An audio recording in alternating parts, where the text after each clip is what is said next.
जय श्रीमन नारायण। ए पर जे टिप्पणी हम करे जा रहल बा रामानुजदास श्रीमान गट्टू वेणुगोपाल स्वामी जी के द्वारा दिहल गयल बा। अध्याय 11 विश्व रूप संदर्शन योग श्लोक 6। पश्य आदित्यान् वसून् रुद्रान् अश्विनौ मरुतस्तथा बहूनि अदृष्टपूर्वाणि पश्य आश्चर्याणि भारत। ओम। गीताचार्य श्री कृष्ण परमात्मा अर्जुन समेत हमनी सबके विश्व रूप संदर्शन योग सिखा रहे बानी। परमात्मा कह रहे वालन की अर्जुन हमार सार्वभौमिक दिव्य रूप में आदित्य, वायु, रुद्र, अश्विनी देव और मरुत के देखी और ई सब के अलावा अर्जुन असंख्य आश्चर्यों के देखी जौना के बारे में रौरा पहले कबू न देखल न सुनले होखब। ऐसे श्री कृष्ण परमात्मा अर्जुन के अपन विश्व रूप आ सार्वभौमिक रूप दिखावत बाड़े जौना में 12 गौ आदित्य, 8 गो वसुन, 11 गौ रुद्र, 2 गो अश्विनी देव और 49 गो मरुत और कई गो अद्भुत चीज बाड़ी।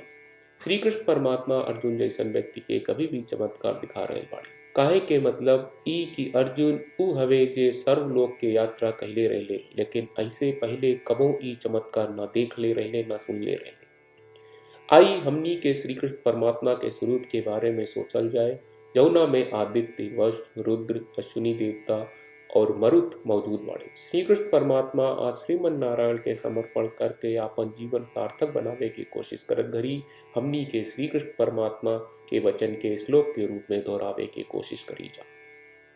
पश्यादित्यान् वसून् रुद्रान् अश्विनौ मरुतस्तथा बहूनि अदृष्टपूर्वाणि पश्य आश्चर्याणि भारत। श्रीमद् भगवत गीता का पूरा सार श्री कृष्ण परमात्मा ने अध्याय 18वें के श्लोक 65 से 70 में 8 काम करे खातिर दिले बाड़े। श्री कृष्ण कहले हम ओ लोगन से प्रेम करनी जो लोग इन 8 बातन के मान तारे। हम ओ भक्तन के हर तरह से रक्षा करब।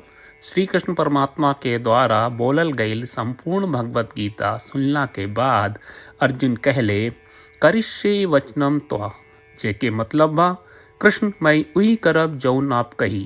यही कारण बा श्री कृष्ण अर्जुन के हर तरह के सफलता आ विजय प्रदान करेले।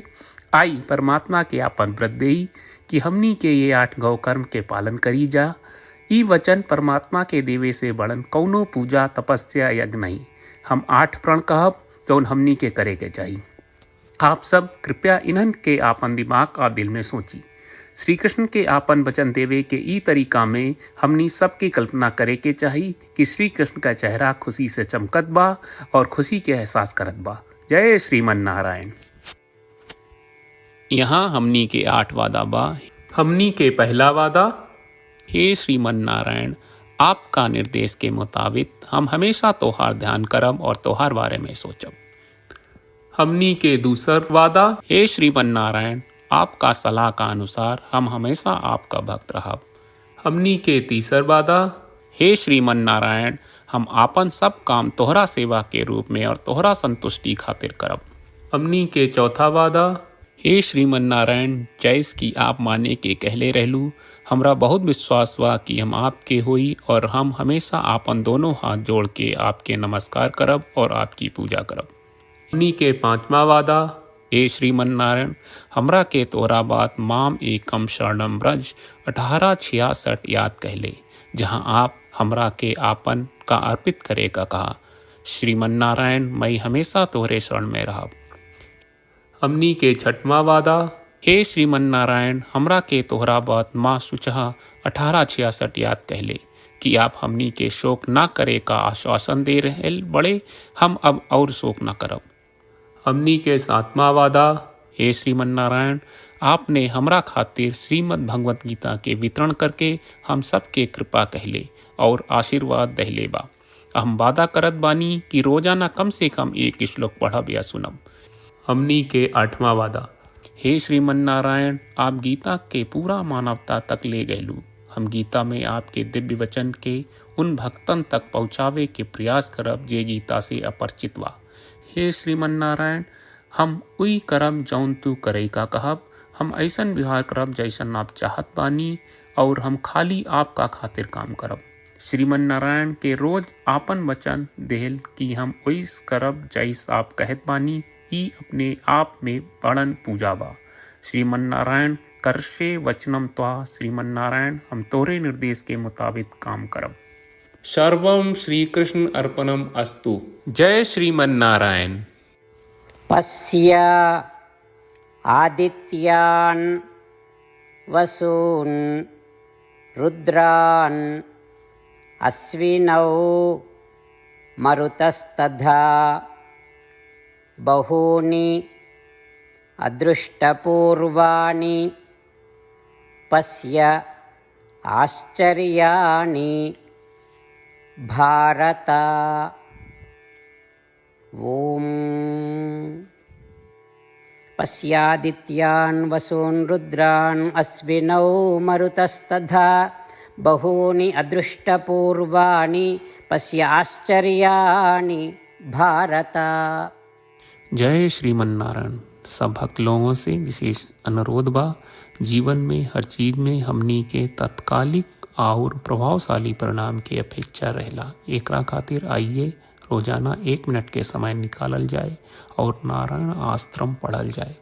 नारायण आश्रम प्राप्त करे खातिर नारायण आश्रम वेबसाइट पर जाई, जो www.narayanaashram.org है, और पंजीकरण में आपन नाम और ईमेल दर्ज करी।